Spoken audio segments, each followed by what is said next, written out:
Hi everyone, this is Cece and welcome to my last day of the 12 days of Christmas. I decided to split that video in two because I had a lot of footage to sift through and my computer could not handle keeping all those files in one event. So that is the reason why you're looking at part one right now. So for this last illustration, I opted to use colored pencils. I have found them again, so to speak, and I'm really enjoying them. So I decided to have fun with this last one. It is a super long process just because of the nature of the background and all the details that I decided to put in. And again, you don't have to do a coloring as detailed as I did.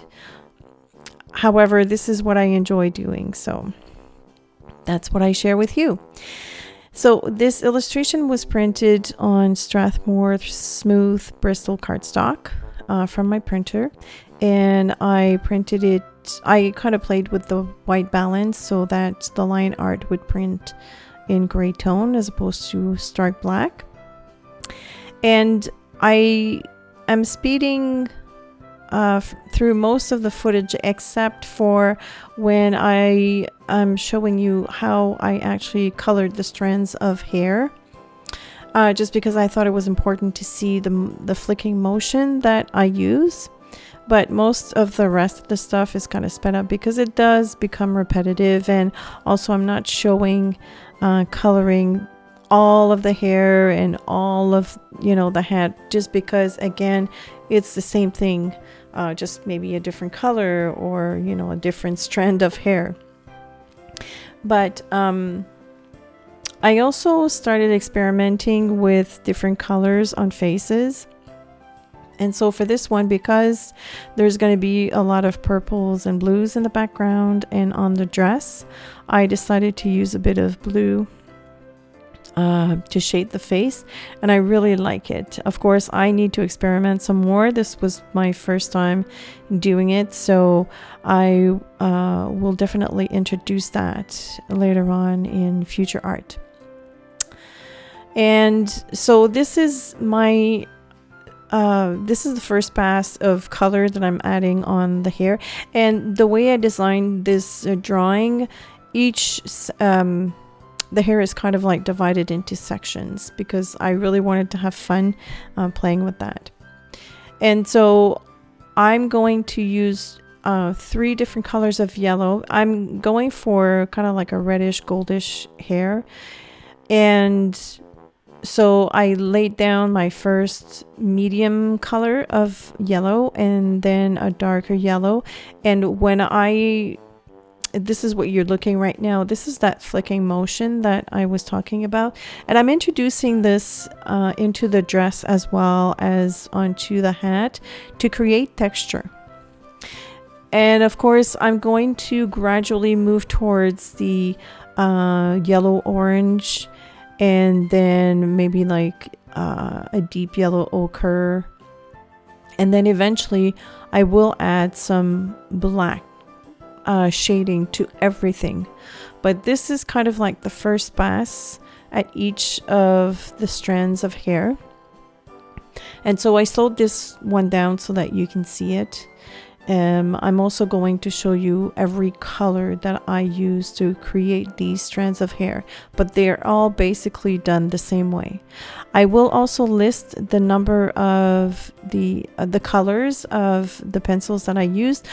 For this one, I did not use Prismacolor. I solely used Polychromos from Faber-Castell.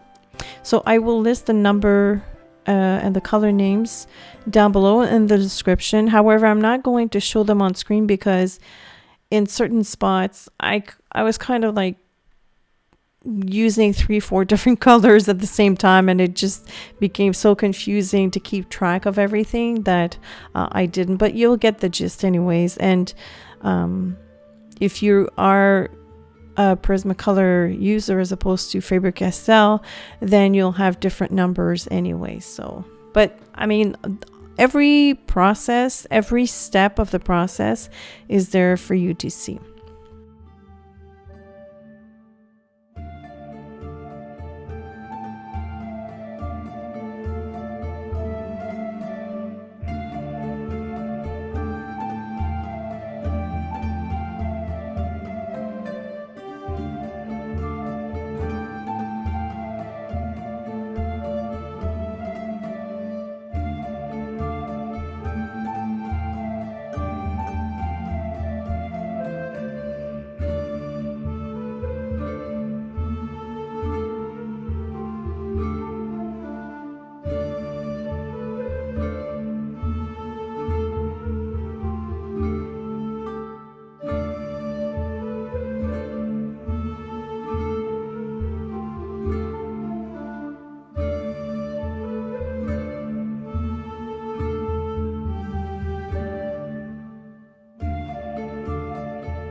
The dress is kind of broken down into two sections. There's the overall fabric of the whole dress, and at the sleeves there is a border as well as at the bottom.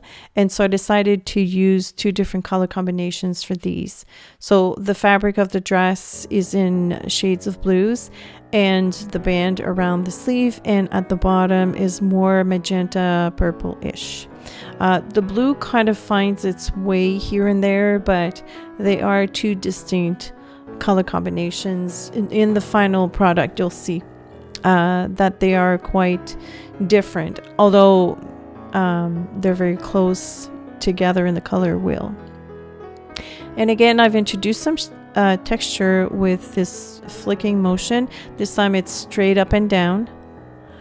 And I'm going to lose eventually the snowflakes that I drew on at the bottom, but I'll recreate them eventually. I'm recreating them kind of blind because I won't be able to see what's underneath anymore. And I'm also adding a heavy shadow around the hair because her hair is so voluminous. They're thick hair that I wish I had. So they're casting a very strong shadow, especially since the highlight of this will be behind the girl and the bird. And I want to mention that the color combination was inspired by a game I'm playing sometimes when I have time. It's a game on my iPad. It's called Midnight Castle, and it's a lost and found or hide and seek game. I can't remember how they call them, but it's basically you have to find objects and then you move on to different levels. It's a beautiful game, and I came upon this page and I just fell in love with the color combination. So the whole thing, all the colors that I've chosen are from that window, or that I took a snapshot and I used that as reference. But the girl is from my own imagination. I just picked up the colors from there. So the band at the bottom of the dress, I wanted that to have kind of like a rounded shape, more like a tubular shape. So I'm adding strong shadows at the bottom and on top, and then in the middle I'm kind of like leaving it almost blank, and I will be adding a bit of white in the middle just to render that round shape. Also, I need to apologize. Sometimes I hold my pencil in such a way that you don't really see me or see the actual pen hitting the paper, but that's because my hand was cramping in a bad way. So I had to find other ways to hold the pencil just to give my hand a rest. So I do apologize for that. I really wanted to finish this illustration. Otherwise, it would have taken me even longer than it took me. And I also am late delivering this 12-day. As I've mentioned before, I was quite busy with my part-time job. And I will not hide the fact that I started this illustration 4 times. Originally, I wanted to do it with watercolor, but because it was so detailed and because I was aiming for a specific look, I could not get it to work with watercolors. And then I decided, okay, well then maybe I can use twinkling H2Os because that's kind of water soluble, and that did not work at all. I was not able to have that beautiful blend because of the mica flakes, I guess, in the paint. But yeah, so this is the 4th version actually of this illustration.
I wanted the hat to have that knitted look, and so I used the same flicking motions, but this time horizontally. And the color scheme is the 2 different color combinations that I used for the dress, as well as some gray on the white part, just because I needed that to render some kind of texture. And that's pretty much it. That's part 1. I hope that you'll join me for part 2. Part 2 is mostly attacking the background and the darker shadows. So I hope that you're enjoying this so far, and I will see you in part 2.